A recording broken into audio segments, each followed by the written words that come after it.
ସର୍ବଦା ଆମ ମନ ଭିତରେ ଏ ଧାରଣା ଆସିଥାଏ କି ଭକ୍ତିର ଅର୍ଥ କେବଳ ପୂଜା ପାଠ କରିବା ଆଉ ଯେ ଯେତେ ପୂଜା ପାଠ କରିଥାଏ ସେ ସେତେ ବଡ଼ ଭକ୍ତ ହୋଇଥାଏ।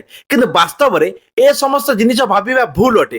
କାରଣ ଭକ୍ତିର ଅର୍ଥ ଯାହା ଆମର ଭଗବାନଙ୍କ ପ୍ରତି ଥିବା ପ୍ରକୃତ ପ୍ରେମକୁ ଦର୍ଶାଇଥାଏ। ଆଉ ଏହି ପ୍ରେମ ପିତାମାତାଙ୍କ ରୂପରେ ହୋଇପାରେ, ଯେପରି ରାମକୃଷ୍ଣ ପରମହଂସଙ୍କୁ ମା କାଳୀଙ୍କ ପ୍ରତି ଥିଲା।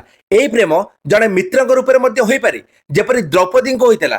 ଆଉ ଏହି ପ୍ରେମ ଜଣେ ପତି କିମ୍ବା ପ୍ରେମିକଙ୍କ ରୂପରେ ମଧ୍ୟ ହୋଇପାରେ, ଯେପରି ମୀରାବାଈଙ୍କୁ ହୋଇଥିଲା। ଏହାର ଅର୍ଥ ଆମେ ଯେକୌଣସି ଭାବରେ ମଧ୍ୟ ଭଗବାନଙ୍କ ସହିତ ସମ୍ପର୍କ ରଖିପାରିବା, କିନ୍ତୁ ସେଥିପାଇଁ ଆମ ହୃଦୟରେ ପ୍ରେମର ଭାବ ଥିବା ନିହାତି ଆବଶ୍ୟକ।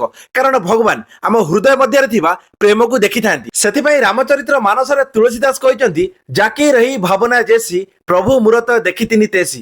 ଅର୍ଥାତ୍ ଯାହାର ଭାବନା ଯେପରି ହୋଇଥାଏ ସେ ପ୍ରଭୁଙ୍କୁ ସେହିପରି ରୂପରେ ଦେଖିଥାଏ। ତେବେ ଏବେ ଆପଣ ଏହା ଭାବୁଥିବେ କି ଆମେ ପୂଜାପାଠ କ'ଣ ପାଇଁ କରିଥାଉ? ଦେଖନ୍ତୁ, ପୂଜାପାଠ କରିବାର କାରଣ ଏହା ଅଟେ କି ଆମେ ଭଗବାନଙ୍କର ଚିନ୍ତନ ଆଉ ସ୍ମରଣ ପୂଜା ମାଧ୍ୟମରେ ହିଁ କରିଥାଉ, ଯାହାଦ୍ୱାରା କି ଆମ ହୃଦୟ ମଧ୍ୟରେ ପ୍ରେମର ଭାବ ଜାଗୃତ ହୋଇଥାଏ। ତେବେ ଆଶା କରିବି ଆଜିର ଭିଡ଼ିଓ ଆପଣଙ୍କୁ ନିଶ୍ଚିତ ପସନ୍ଦ ଆସିବ। ଆଉ ଯଦି ଭିଡ଼ିଓଟି ଆପଣଙ୍କୁ ପସନ୍ଦ ଆସିଥାଏ ତ ଭିଡ଼ିଓକୁ ଲାଇକ୍ କମେଣ୍ଟ କରିବା ସହିତ ଏହିପରି ଭିଡ଼ିଓ ଦେଖିବା ପାଇଁ ଚ୍ୟାନେଲକୁ ସବସ୍କ୍ରାଇବ୍ କରିବା ପାଇଁ ବିଲକୁଲ ଭୁଲିବେନି। ରହୁଛି, ଜୟ ଜଗନ୍ନାଥ।